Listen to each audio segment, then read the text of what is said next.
Hi, third grade. Today I'm going to show you an experiment I did, or really 3 smaller experiments I did, separating different kinds of mixtures. So I'm going to show you all the steps that I took. So remember, a mixture is something that contains 2 or more types of matter. And depending on the kind of matter in the mixture, you can use different methods to separate them. So for my experiment, I had 3 different mixtures. One of them was salt and water. So the salt is a solid that's dissolved into liquid water. My second mixture was milk and blueberries. So a liquid of milk and solid of blueberries.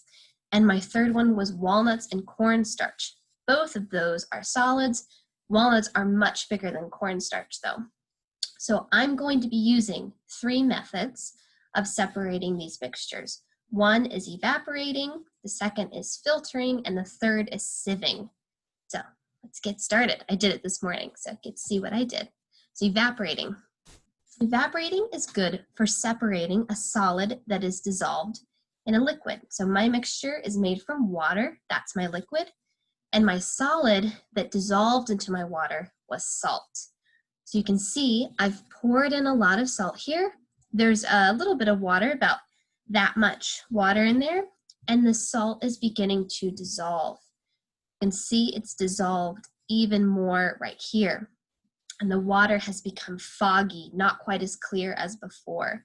So I let this mixture sit overnight so that the water had time to evaporate from my salt.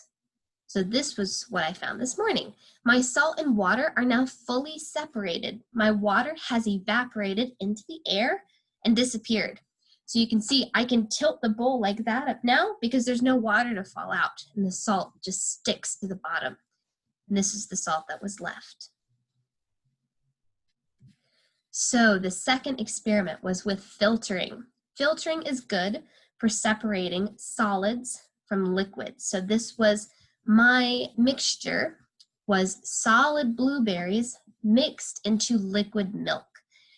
And I used this filter right here. So I poured my mixture through the filter and all that fell was the milk. So you can see my milk and blueberries are now fully separated. My solid is up here and my liquid is down here. Okay, the third experiment was sieving.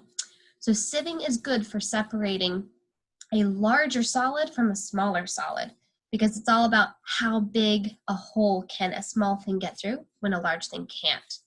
So my large solid was walnuts, you can see right here, and my small solid was cornstarch. So cornstarch is so small that it's like a powder. And this is the sieve that I used.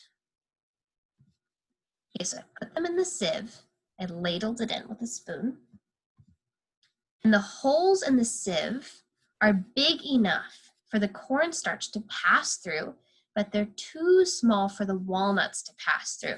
And so that's how I can separate them.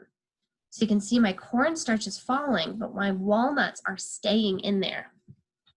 And then my cornstarch and walnuts are now fully separated.